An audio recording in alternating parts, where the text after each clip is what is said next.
આજે આપણે બનાવીશું દૂધીનું શાક. મેં દૂધી કટ કરીને રાખી છે.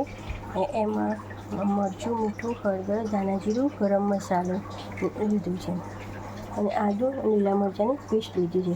આ ગોળી આપણે બેસન લીધું છે, એમાં મરચું, મીઠું, હળદર, ધાણા જીરું અને તલ લીધા છે અને તેલ નાખીને આ રીતે મિક્સ કર્યું છે. એની આપણે આવી નાની નાની બોલ બનાવી દઈશું, નાની નાની આવી.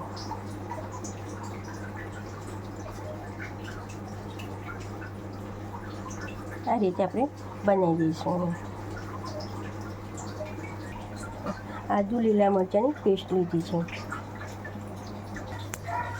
હવે આપણે તેલ ગરમ કરવા મૂકીશું. તેલ આપણું થઈ ગયું છે. આપણે એમાં જીરું નાખીશું.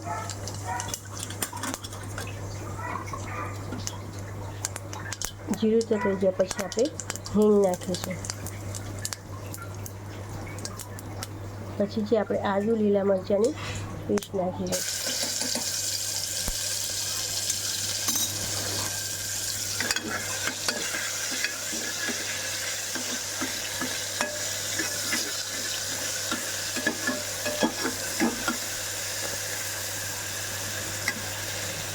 આ રીતે આદુ લીલા મરચાંની પેસ્ટ તૈયાર થાય ત્યાં સુધી આપણે આ મસાલો તૈયાર કરીશું. મસાલામાં આપણે બધું નાખ્યું છે. પાણી સાથે સરસ મિક્સ કરી દઈશું.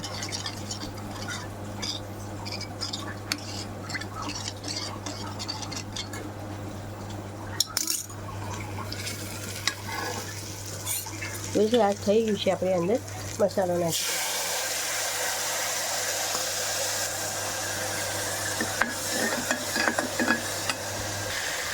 આ રીતે મસાલો થઈ જાય છે. પાણી બળતું છે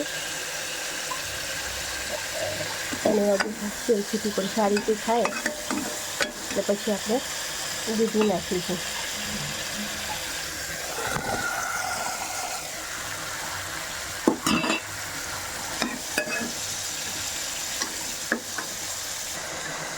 આ રીતે દૂધી થઈ ગયા પછી આપણે એને પાણી નાખીશું.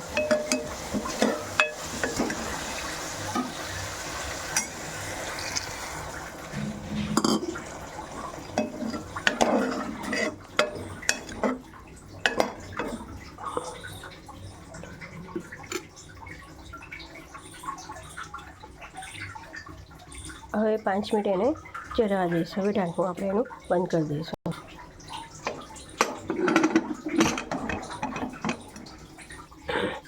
દેખી શકીએ કે આપણું શાક સરસ તૈયાર થઈ ગયું છે. હવે આપણે આ બનાવ્યા હતા બેસનના ડુબી બનાવી દઈશું. નાખી દઈશું અંદર, પછી મિક્સ કરી દઈશું.